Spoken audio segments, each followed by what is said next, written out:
Basically, if I were to give you like the TLDR on it, it is that pain is a habit in the nervous system, which doesn't mean that it's fake. The pain is definitely real and the inflammation is definitely real because it's a bi-directional situation where it's like you've got the initial thing that happened in 2020, huge inflammation, pain, you can't even move, whatever, send signals up to the brain. The brain becomes sensitized to it in the same way that like a PTSD, like war veteran, gets sensitized to loud noises after they've seen their friend get bombed into pieces. So the brain gets sensitized. So now every time the pain signal comes up into the brain causes signals to go back down to the injured tissue, injured in big quotations, to create inflammation, to create swelling, to create more essentially pain signals around the area. And so it's just this never ending loop of shittiness. Yeah. I'm in it. I know it well. You know, foundation, education, one layer on top would be mindfulness and stress reduction techniques. Because if you're not mindful, then your pain volume has already gotten to like a 5 before you've even noticed it, versus you being so in the present moment when you're training, exercising, playing sports, playing with your kid, whatever, that you can catch it at a 1 and then use certain breathing techniques, certain, like the buzz game is a huge one for chronic pain, certain breathing techniques, certain body awareness techniques like the buzz game to be more in your body and to feel. The reason why those things are important is because you're trying to shift your attention away from the input of that 1 out of 10 pain, and you are trying to direct your attention towards the infinite number of other sensory inputs that you could be paying attention to, because now you're trying to cultivate the new neurological habit of being pain-free. So it's like but that buzz game makes a lot of sense of like using that as a way to create some different body awareness in the moment of feeling pain. That's kind of what you're saying, right? Yep.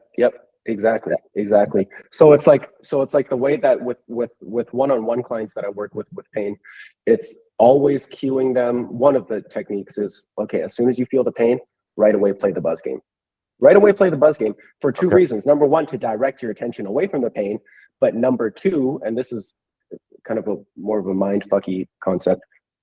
Number 1, to direct your attention away from the pain, but number 2, so that you can more accurately feel the pain. Yeah. Right? So that it's not one big chunk of just generalized throbbing and freak out in that area. And you can literally like exactly pinpoint, oh, it's like the feeling of like a 30 beats per minute cadence pin prick on the 2 centimeters up from my tailbone, 3 centimeters to the right kind of thing.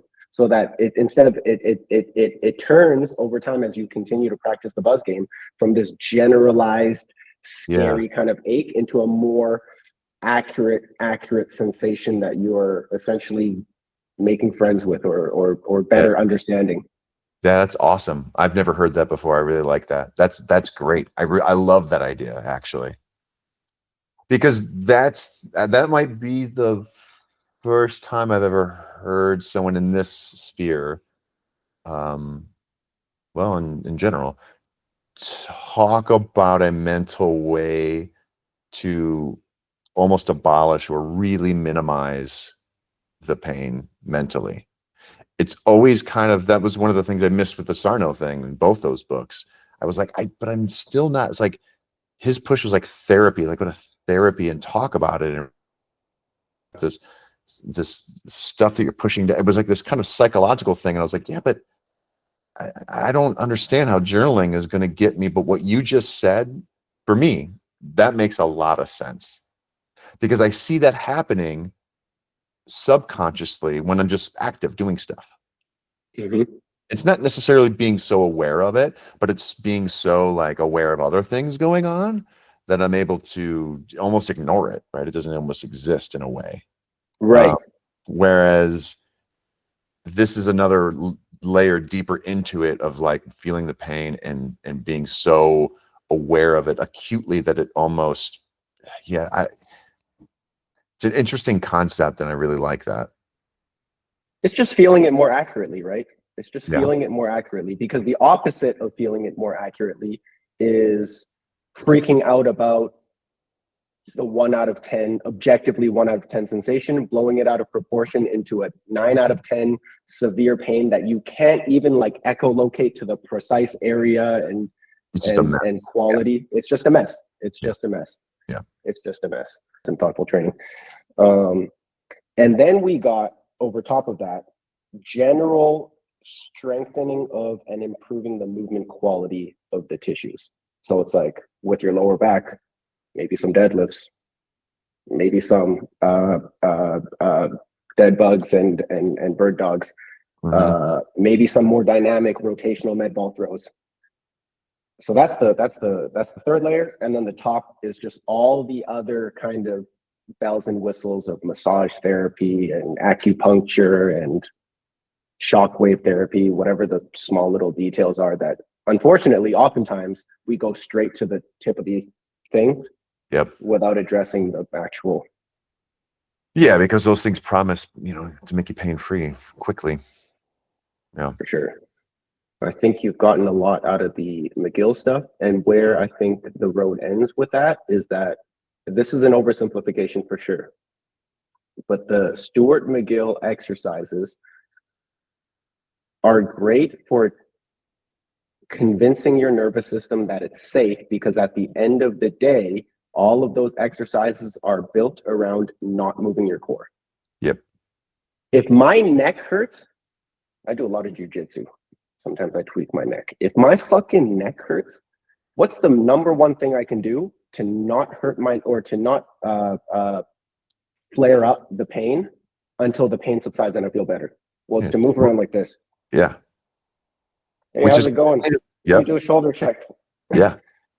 Right? So that's where you're at in terms of the Stuart McGill stuff. And that's why as a system, it actually has been proven to help a lot of lower back pain people.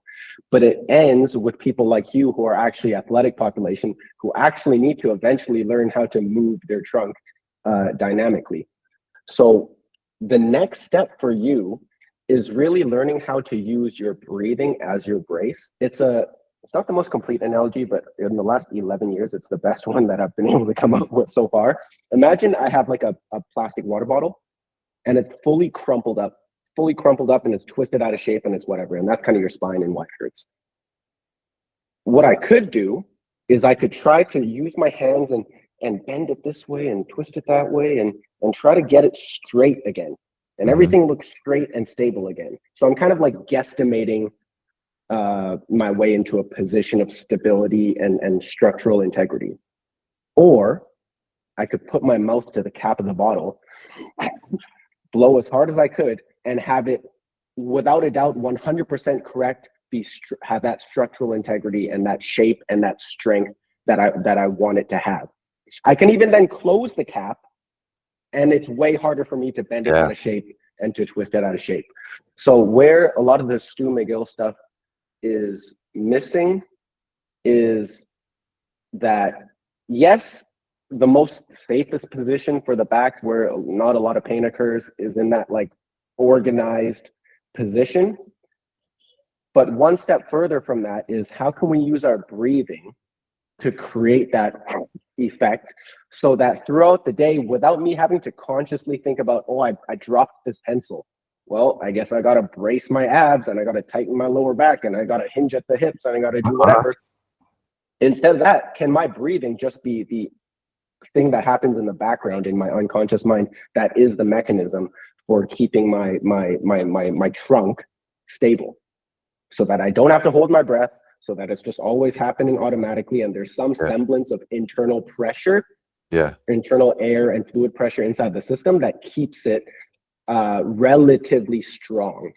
That's not to say that it's not supposed to go like this. It absolutely should have the ability, but relatively strong, where even if it is moving in all these different ways, there's the robustness to the structure. Yep.